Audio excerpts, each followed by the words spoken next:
Evet arkadaşlar, bu sefer de tost makinamız bozuldu. Markasını hemen söyleyelim. Arzum Sultani marka. 3 yıl garantisi var diyor. Tabii garantiye gitme gelme, oyalanma süresini sayarsak uğraşmaya değmez diye ne yaptık? Yine kendimiz yapmaya soyunduk bunu. Öncelikle tabii vidalar yerlerinden biz daha önce açtık tabii. Burada görüyorsunuz kaç tanesi çıktı. Hani örnek olsun diye gösteriyorum. Değerlerimiz şunlar. Bu bölgelerden elinizde bir tornavida, basit bir tornavida veya işte böyle bir darama aleti varsa şu şekilde açıyoruz bunu. Açtıktan sonra şunları tekrar tekrar çıkarayım ben. Bunları biz daha önce açtık arkadaşlar. Sadece yerlerini göstermek için yeniden şöyle üzerine tutturduk. Açtıktan sonra karşımıza elektrik aksam çıkıyor. Tabii burada nerede problem var, nerede problem yok onu anlamak gerekiyor. Öncelikle bir voltmetre lazım. Basit bir voltmetre. Buradan bunun ayar konumunu kısa devreye getiriyorsunuz. Şu şekilde. Şu diyot olan kısım kısa devre konumuna getiriyorsunuz. Daha sonra da ölçüm yapıyorsunuz. Tabii ölçüm yapmak için öncelikle şu sigortadan başlayalım dedik biz. Ve haklı çıktık aslında.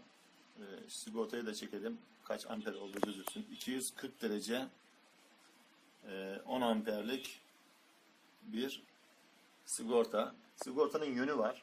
Gözüktüğü gibi şu mavi uç bize doğru gelecek. Biraz sonra açıp da gösterdiğimiz zaman daha rahat anlayacaksınız.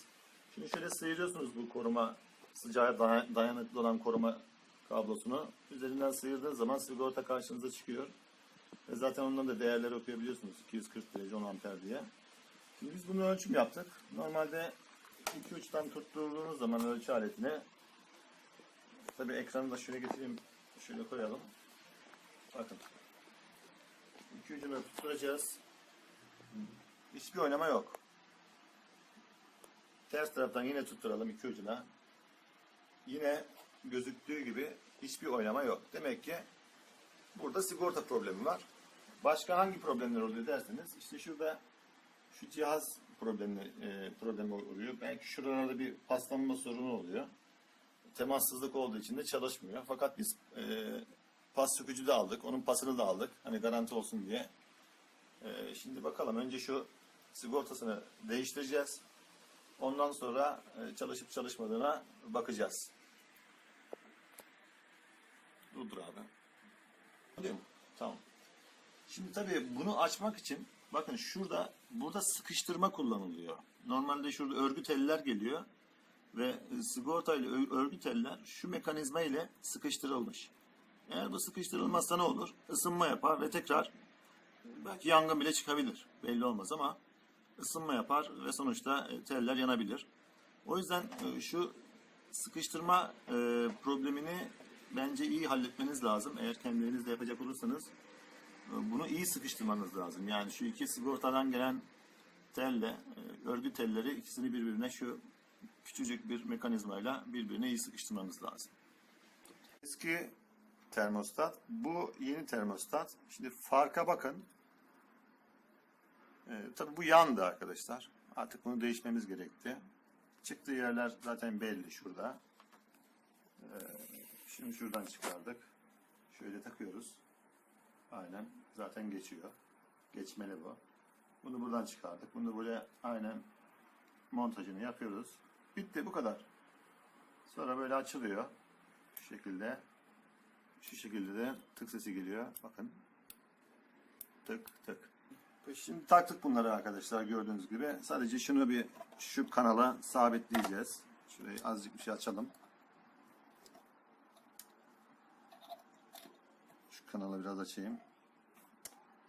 Evet, şunu şu kanala biraz sabitleyeceğiz. Gördüğünüz gibi. Hafiften. Yerinde kalsın diye. Daha sonra da fişe takalım bakalım. Ne olacak? İnşallah alev çıkmaz. Bismillah. Işık yandı. Işık yandı. Gördün mü? Bak. Evet gene ama oradan kıvılcım çıktı. Yok, kıvılcımı çıkar oradan zaten ama sürekli çıkmadığı sürede sıkıntı yok. Evet, çalışıyor. Termostat çalışıyor. Işığımız yandı. Isınmayı kontrol edeceğiz birazdan. Elini sürme. Sakın elini sürme. Kapatayım sonra. Bir dakika. 1, 2, 3, 4, 5, 6. Tamam, kademesi de altı. Evet, yaptık. Şimdi ısınmaya bakalım. Evet. Isınmış. Evet arkadaşlar, gördüğümüz gibi şu anda şurayı biraz daha ısındı. Şöyle değmesin kablolara. Gördüğünüz gibi ışığımız yanıyor. Işığımız yanıyor. Söndürelim. Ve tost makinemizi başarılı bir şekilde tamir ettik. Kaça mal oldu? Şu gördüğünüz termostat ve yanında da şunları gönderdiler. Aslında biz bunları kullanmadık. Çünkü kendimiz daha önce şu sigortalardan almış, takmıştık. Gerek de kalmadı bunu kullanmaya. Eğer bozulursa bir dahaki sefere bunu kullanacağız artık. Ama bozulmadığı için bu elimizde yedek parça olarak kalacak. Bununla beraber bize 22 TL'ye, şunun tanesi 3 lira, 1,5 liraydı galiba. Yani işte 23-24 TL'ye mal oldu bu iş. Biz de taktık. Şu anda montajını da yaptık. Açıyoruz. Özellikle ışık kısmına dikkat edelim. Hocam karanlık yapar mıyız? Evet, gördüğünüz gibi tost makinemiz şu anda çalışır vaziyette.